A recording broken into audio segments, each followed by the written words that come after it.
Hello प्यारे बच्चों, welcome to my channel. और मैं हूं आपके साथ शिवम। तो देखो, आज करेंगे हम एक जो मोस्ट इम्पॉर्टेंट न्यूमेरिकल होता है हमारा डायमेंशनल एनालिसिस का, कन्वर्ट 10 जूल इनटू अर्ग। ठीक है, कि हमने जो है 10 जूल को अर्ग में कन्वर्ट करना है और डायमेंशनल एनालिसिस का यूज़ करके इनको कन्वर्ट करना है। तो देखो, जब भी आपको इस तरह के क्वेश्चन आएंगे तो सबसे पहले तो आपको दो चीज़ें पता होनी चाहिए। एक की जो आपके पास यूनिट्स दिए हैं वो किस क्वांटिटी के हैं, किस फिजिकल क्वांटिटी के हैं, फिर जिस फिजिकल क्वांटिटी की हैं उसका ये भी पता होना चाहिए कि कौन सा उसमें एस आई है और कौन सा सी जी एस है, क्योंकि एक उसमें एस आई दिया होगा, दूसरा सी जी एस दिया होगा। ठीक है, और साथ में आपको उस फिजिकल क्वांटिटी का डायमेंशन फॉर्मूला भी पता होना चाहिए। तो वैसे देखो, मैक्सिमम जो क्वेश्चन है वो फोर्स और वर्क से रिलेटेड ही है, तो अगर आप थोड़ा सा इसमें रिवाइज करें तो फोर्स के जो डायमेंशन फॉर्मूला होता है M L T minus two, work का होता है M L two T minus two, ये ध्यान रखना। फोर्स के एसआई यूनिट होते हैं न्यूटन, सीजीएस होते हैं डाइन, और वर्क के होते हैं एसआई यूनिट जूल, और सीजीएस होते हैं इसके अर्ग। ठीक है, बस इन मैक्सिमम न्यूमेरिकल आपके इन दोनों फिजिकल क्वांटिटियों से ही है। और साथ में एक चीज़ और ध्यान रखनी, जब आपने डायमेंशन फॉर्मूले पढ़े थे तो उसमें देखा था आप लोगों ने कि जो एम एल और टी की जो पावर्स आई थी उनको हम ए बी सी से रिप्रेजेंट करते थे। जैसे यहाँ पे देखो, एम की पावर 1 है, एल की पावर 1 है, टी की पावर माइनस 2 है, और इनको हम डायमेंशंस बोलते हैं। ठीक है, क्योंकि ये हमने न्यूमेरिकल में यूज़ करना है। अब चलिए फटाफट न्यूमेरिकल स्टार्ट करते हैं। तो देखो, जब भी आपको कोई इस तरह का न्यूमेरिकल दिया होगा, जैसे यहाँ पे कन्वर्ट 10 जूल टू अर्ग, तो आपको देखते ही पता चल गया कि ये जो जूल और अर्ग हैं ये दोनों वर्ग के यूनिट है। जूल इसके एसआई यूनिट है और अर्ग इसके सीजीएस यूनिट है। ठीक है, तो जो दी है सबसे पहले उसको हम लिख लेंगे।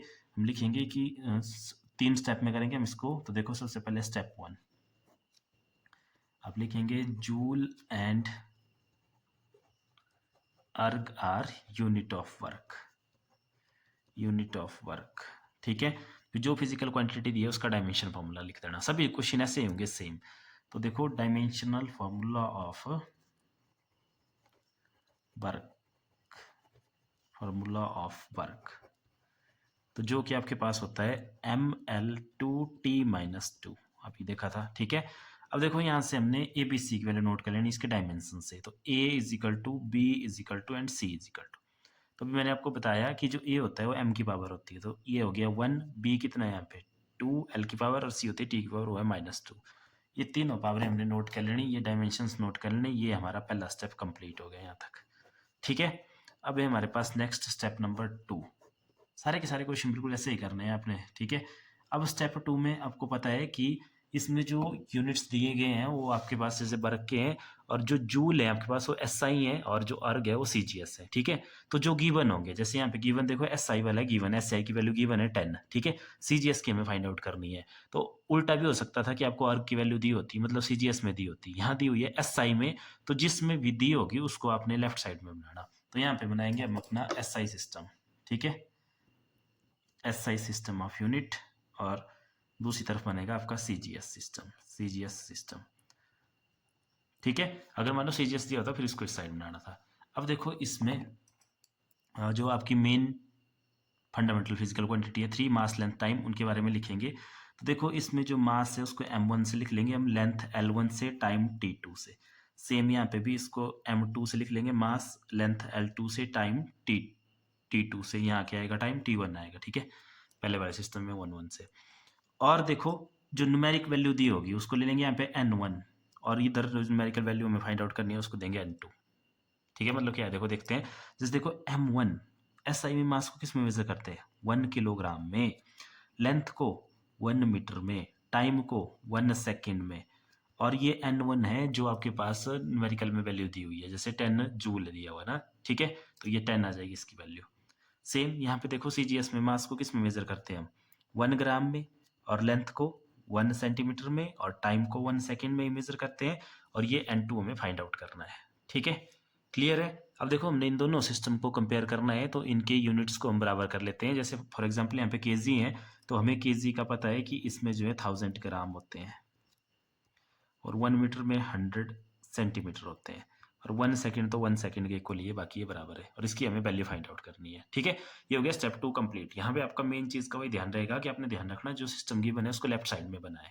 ठीक है, हालांकि राइट में बनाएंगे तब भी आंसर सेम आएगा, बट फिर फॉर्मूला आपको चेंज करना पड़ेगा। अब देखो, स्टेप 3 में आप लोगों ने फॉर्मूला अप्लाई करना, और जो फॉर्मूला रहेगा आपके पास वो क्या रहेगा, स्टेप 3 प्रिंसिपल ऑफ होमोजेनिटी में हमने फॉर्मूला पढ़ा था कि N2 इज इक्वल टू जो ये N2 है ना, जो न्यूमेरिक वैल्यू में फाइंड आउट करनी है CGS में, उसका फॉर्मूला होता है N1 जो गिवन है N1, और आगे मल्टीप्लाई में M1 upon M2 power A, L1 upon L2 power B और T1 upon T2 power C।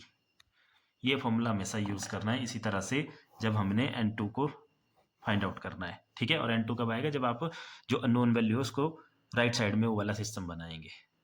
अब देखो कर दो वैल्यू पुट, तो इसमें N2 की वैल्यू हमारे पास, N2 की तो फाइंड आउट करनी है ना, N1 की वैल्यू हमारे पास 10, ठीक है। देखो ये गिवन है। M1 की वैल्यू है 1000 ग्राम, क्योंकि यहाँ भी ग्राम है ना, कैंसिल आउट करना है तो इक्वल यूनिट लेंगे अब, जैसे ग्राम ग्राम, तो यह आ जाएगा हमारे पास 1000 ग्राम अपॉन 1 ग्राम पावर, इसकी पावर A, ये निकाली हुई वैल्यू देखो 1। आगे L1 की वैल्यू 100 सेंटीमीटर अपॉन 1 सेंटीमीटर, इसकी पावर B की वैल्यू निकाली हुई हमने 2, और आगे T1 1 सेकेंड ये T1, T2 भी 1 सेकेंड ये, और पावर निकाली हुई हमने इसकी -2, ठीक है। बस ये वैल्यू पुट कर ली, अब इसको आगे सॉल्व कर दो। देखो बिल्कुल सिंपल है। तो अब हम क्या करेंगे इसमें, देखो यहाँ से स्टार्ट करते हैं। देखो इस ग्राम से ग्राम कैंसिल हो गया, सेंटीमीटर से सेंटीमीटर कैंसिल हो गया, सेकंड से सेकंड कैंसिल हो गया, तो यहाँ पर रह गया हमारे पास 10। आगे मल्टीप्लाई बाई, देखो सिर्फ 1000 पावर 1 है तो 1000 ही रहा, ठीक है। मल्टीप्लाई बाई, यहाँ देखो 100 की पावर 2 है तो यह जाएगा 100 इंटू 100, ठीक है इतना। और आगे ये 1/1 सिंपल 1 रहा ना, यहाँ 1 की पावर -2, तो अब आपको पता है कि 1 की पावर कुछ भी हो उसका आंसर क्या होता है, हमेशा 1 नहीं होता है, ठीक है। तो ये हो गया हमारे पास मल्टीप्लाई बाई 1। क्लियर है इतना। तो अब देखते हैं नेक्स्ट, तो कर दो इसको सॉल्व। तो देखो कितना हो गया हमारे पास है, N2 इज इक्वल टू